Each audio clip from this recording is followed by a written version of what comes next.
Hello everyone, hope you're all having a wonderful day. Keegan from the Poke2 here, and today guys we're going to be going over my Chaos level 50 Sporewarden and Spellshot build, aka the Bolt Warden. Before we get into this video, I would like to give a massive thanks to Mental Mars. He gave us a massive shout out on Twitter for doing Wonderlands build and just Wonderlands content in general. Also shouting out a bunch of other amazing content creators, Pugly, Moxie, Epic Energy, Lazy Data, all those other amazing Wonderlands content creators. It's a massive honor to be noticed, and one of our build videos is up on the Mental Mars website, so make sure you go and check it out guys. I will leave a link in the description below to Mental Mars's website. There is loads and loads of helpful information on there, down to gear, or what all the enchants are that you can roll. The build videos are on there. All the updated Chaos level 50 build videos are up there as well, so make sure you go and check out Mental Mars website. And again, thank you so much dude for shouting us out. It means so much to a small channel like ours, so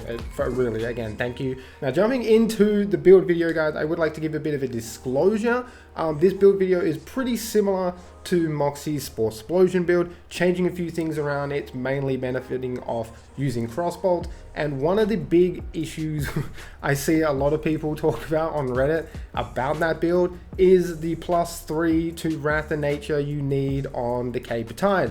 Now I wanted to do a build similar to that but not using Caper Tides, and I use Spellshot to achieve that. Again, this isn't the best for bossing. It's not like you walk in, you can just melt every single boss all the time. You kind of need you need a bit of RNG on your side. I would play the angles and all that sort of stuff. But regardless, this is a fantastic mobbing build, and it is a pretty good bossing build nonetheless. Let's not muck around, let's just jump straight into it guys. For the skill tree, obviously we're taking Sporewarden and Spellshot. If you guys did not know about the class feat, Sporewarden isn't the best class feat. Any increases to the Fate Maker's damage also apply to the companion.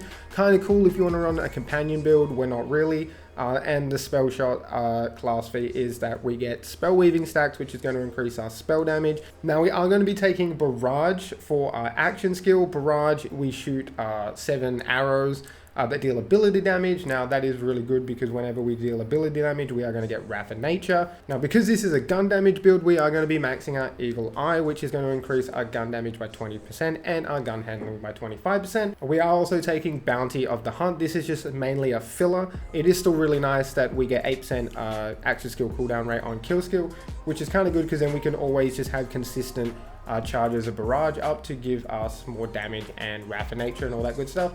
We are taking Affinity, which is going to give us a 45% increase to ability damage. Now why do we need ability damage? Because when we proc play the angles, it is going to deal 50% of the gun critical hit damage as ability damage. That is 50%. We are boosting it by 45%, so that's 90% ability damage when we proc play the angles, and then you can increase that with other ability damage. Rings, if you want to, in your myth rank, you'll increase your ability damage. So that is really nice to have for when we proc play the angles. We've got Quiver of Holding here. It's going to increase our magazine size by 30%, and we're going to get 3% ammo regeneration. We are taking Medicinal Mushroom. Medicinal Mushroom is really good for survivability because it is super annoying when you go down in Chaos level 50 and there's no enemies around. Your mushroom buddy can just come over and pick you up, and you also get a 15% damage increase when he does do that. He boosts himself and you, so kind of nice. We are taking maxed out Windrunner, which is another kill skill.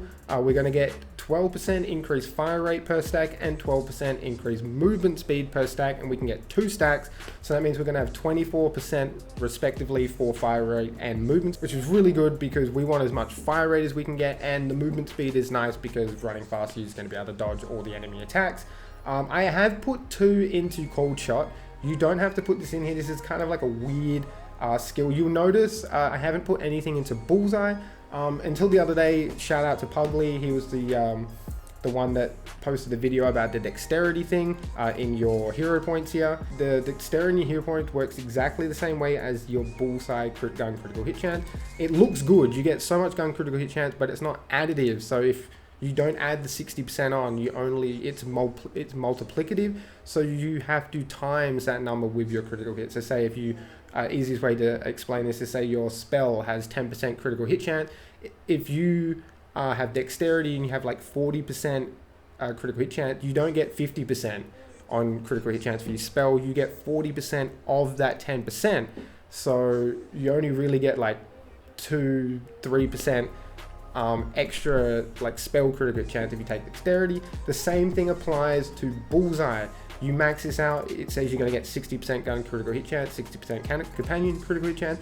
That is multiplicative, it is not additive. So if our gun has 20%, we're going to get 60% of that 20%. It's not really that great. You can probably still put a couple of points in here if you really want to. Instead of cold shot, maybe you want to chuck all the points in the bounty of the hunt. Maybe you want to chuck 2 points here. It's really up to you. This is just a filler.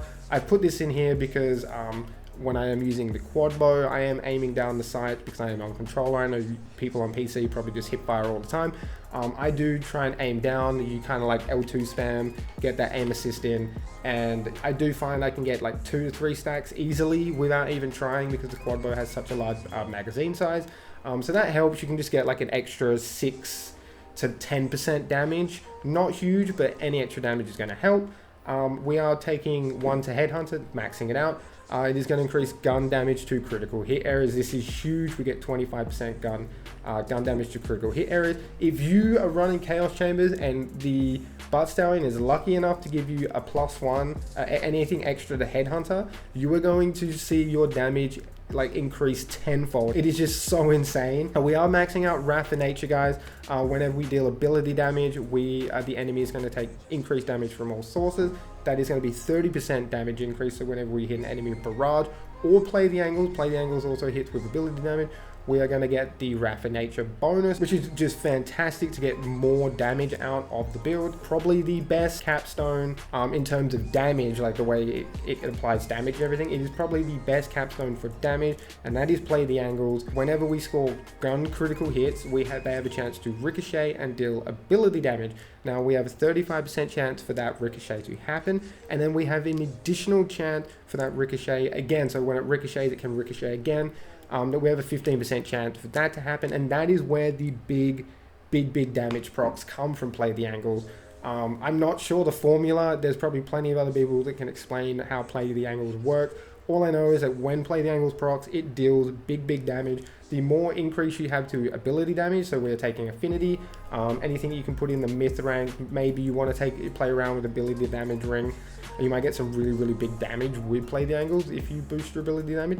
But either way, play the angles is a must-have for this build. Now moving on to the Spellshot tree, we are taking magic bullets. I know there's a lot of controversy with this right now because they did, nerf it. I'd say nerf it. It does apply. It does proc double nod now, which you never used to. So that's why we are still taking magic bullets. We still get about 50 to 60% gun damage increase from all the spell damage bonuses that we have. So that is still really huge. RIP anyone that was using Stab-O-Matic for this. We are taking Prestidigitation. We are maxing out our reload speed by 40%. Super handy. The less time we spend reloading, the more damage we're putting out. We are maxing out just warming up. It is super huge for this build. We do have an extra 4 points from our class mod, so we are like, that's why we have 9, so we get 7.2% per stack. I think you get 5.2% without the class mod bonus. I can't remember, I'm not 100% sure, but either way, we're getting 77% extra fire rate when we have our max stacks of spell weaving, because we do have the class mod that gives an extra point into spell weaving. We are taking 1 point into mage armor. Whenever we gain spell weaving stack, we're going to refill our ward. The reason we want to do that is because we no longer recharge our ward when we take glass cannon, which gives us a nice 30% damage increase, which is going to apply to magic bullets, give more gun damage. The reason we are taking mage armor, if you guys do not know, I mentioned this in my other previous videos. The Cursed Wit needs to be broken over and over again to keep getting that 100% damage increase. Like, if you just take Glass Cannon, you're only going to get the Cursed Wit bonus the time that you break your shield. And since you can't recharge your shield, you're only going to get that bonus once, or whenever you take like a health altar from the Chaos Chamber. I think you've refilled your shield for that. So you'll be good for bosses, but for general mobbing, you probably won't be getting that 100% damage increase. That is why we're taking Mage Armor, just getting those spell weaving stacks from casting Buffmeister or any spells, or just reloading. We're going to be refilling our shield. Good for survivability. We keep getting that cursed wit bonus. Really nice. We are taking 1 point high thread count. We got the other point from our class mod. This is just going to give us extra spell weaving stacks. We can get up to 11. We can get up to 11 spell weaving stacks. You originally had 5. This will put in the 1 point here will give you 8 because we have the class mod. We get 11. And for the last 2 points, we are putting them in imbued weapon, guys. It's only a small 4% bonus damage multiplier when we are casting spells, but any damage multiplier is still gonna help the build. Now moving on to the inventory, guys, just before we jump into any of the inventory, I want to go over the main thing of this build, and it is the Barbaload. This is why I called it the Bolt Warden. We are trying to take advantage of crossbolt and play the angles, because I'm not 100% sure. Maybe someone can confirm this. It's very hard to test it because there's so many damage numbers going off, but I'm not 100% sure if Barbaload can play the angle. But there's been plenty of situations where I've been just beaming an enemy and I've gone to go reload and all the enemies around have exploded. I don't know what does that. I don't know if it's Barbaload multiplying in some way, if it's play the angles proccing off Barbaload. Either way, it's insanely cool to watch. This is why it makes it so good for mobbing. But if someone can confirm how Barbaload works with play the angles, that would be fantastic. I know it does something, I just can't confirm what it does. And this whole build is revolved around the Barbaload necklace. It is super fun to use. Attacks have a 19% chance to fire attached crossbolts to nearby enemies and refund a portion of the ammo. There's a lot of things that still proc off Barbaload that aren't crossbolt. Cryo stickies will proc Barbaload. Saw blades will also proc Barbaload. Executioner's blade from Stabomancer's capstone will also proc Barbaload, if you guys did not know that. So you don't have to just use crossbolts. I've just mainly used crossbolts. Crossbolts seem like the strongest thing, besides the cryo stickies, obviously. So yes, we are using the Barbaload necklace. It's a super fun necklace to use. I would highly recommend you guys try it out with this build. But moving on to the weapons now, do not freak out. Nobody freak out. I know it says Ascended, okay? Nobody freak out, all right? I just recently got this super lucky drop, insanely lucky drop.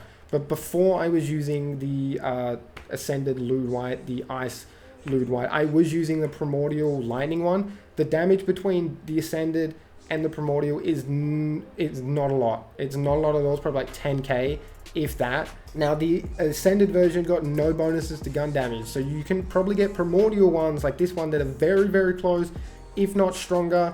I was also using this Lude Light before I got this one, just to kind of show you guys the progress. I went to get my gear basically, but this one did the trick. This one took it to the next level. I had a lot of fun using this one, but now the ice one works really well because we are taking a lot of bonuses to frost. Yes, I know it's Ascended, but it doesn't mean it's the best. It could be better. Primordial ones could be better than this one, but yes, I am using a chilling Lude White to blast off Ascended. It procs Barbaload. The crossbolts proc Barbaload. The Cryojets can proc Barbaload. On spell, the enchant I have on this on spellcast increased frost damage. This is good. I've been trying to get the Sporesplosion enchant. If you guys do not know what it is, I'll pop that up on screen right now for you. Those are the ones you kind of want on your guns because you're just going to get more damage. You're going to get that 30% chance to get the 30% bonus damage as poison damage, and that's just free damage basically. So you're just going to be doing the normal damage I'm doing this build plus the 30% poison. You're probably going to be cheesing a lot of the enemies through chaos chambers, so I have been trying to get that, but for now on spellcast increased frost damage seems to be working. The next weapon is a weapon I don't see anybody use. Why doesn't anyone use the quad bow? It is fantastic with this build. I have so much fun with the quad bow. It's basically like taking a Spriggan or a Nightshade, you shoot at crossbolt and you're able to proc the Barbaload necklace. Now I'm going to show a clip of the quad bow absolutely destroying an obelisk level in the chaos chamber. It takes me about 20 seconds. Now the crossbolt deals 2% increased damage for each crossbolt stuck into the target. Crossbolts last 6 seconds. Now because we are boosting our fire rate that much, you could nearly get off 2 clips of the quad bow before those crossbolts run out. Now the max count for crossbolts you can have in a target is 25. So we basically at 25 times 2 very easily. Very easily. So we get 50% increased damage when we have max crossbolt stacks into the enemy. And they're ricocheting, flying off to all the other enemies with Barbaload. So we can just diminish those crossbolt stacks and keep them at 25 while also applying 25 crossbolts to all the other targets around us. It is completely bonkers. It is so fun with mobbing. I highly recommend you guys try this out. On spellcast, increase frost damage enchant. We are using a sword explosion ×3 cryo. I don't even use this. The Lewd White pistol is basically like a minier version of the sword explosion. You have a bigger magazine with sword explosion, so you can get the increased cryo bonuses. Another weapon I do like using is the skeet prod. The skeet prod does shoot out crossbolt. It has a very, very insanely high fire rate, and it does connect lightning to enemies when you are shooting multiple enemies. Now, because we are using barber load, it is ricocheting their crossbolt everywhere, so you're always getting that chain lightning effect with the skeet prod. The only negative to the skeet prod is because it shoots insanely quick. It's like an SMG sniper.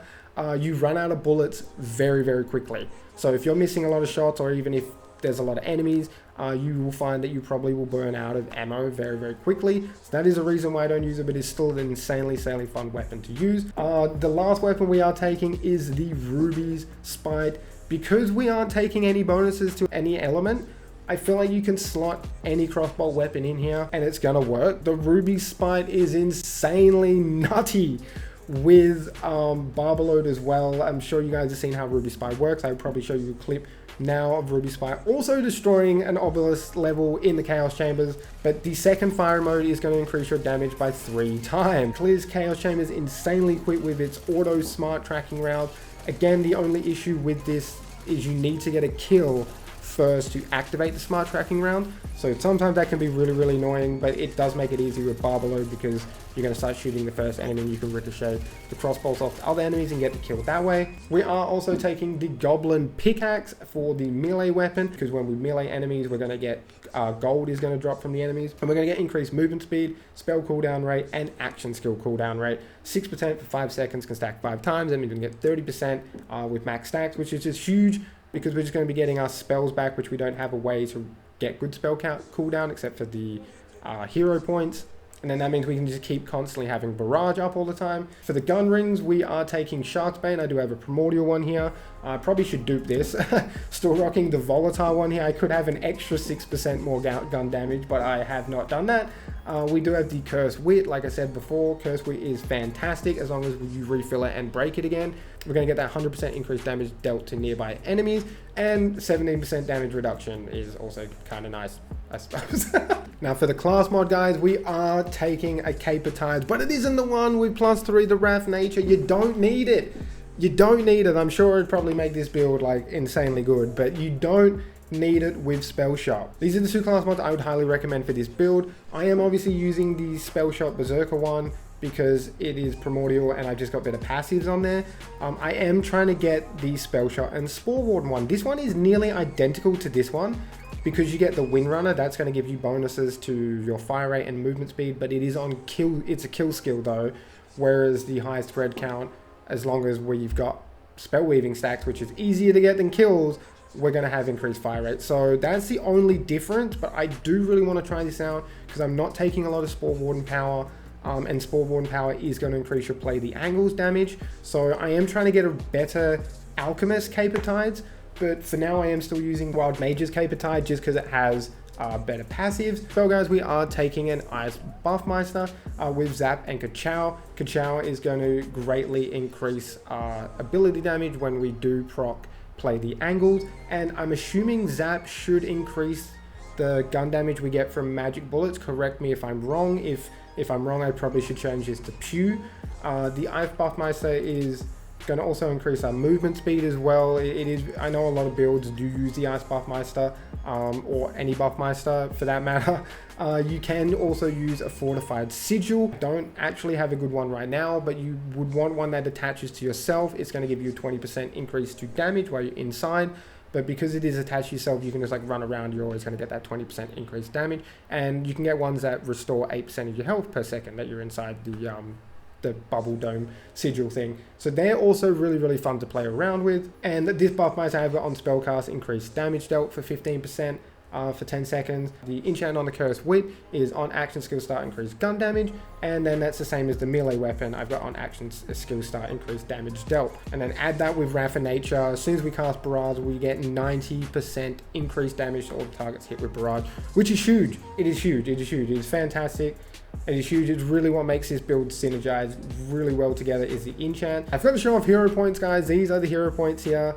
We are maxing out strength. I did explain the dexterity thing when I was talking about the skill tree, but you probably don't want to be putting points in dexterity. It doesn't work how you think. It is not additive, it is multiplicative. So I have dropped most of my points into intelligence so I can get Buffmeister back, because we have no way to get our spells back quickly. And then I've also put the rest of the points into Constitution, because need more survivability, man.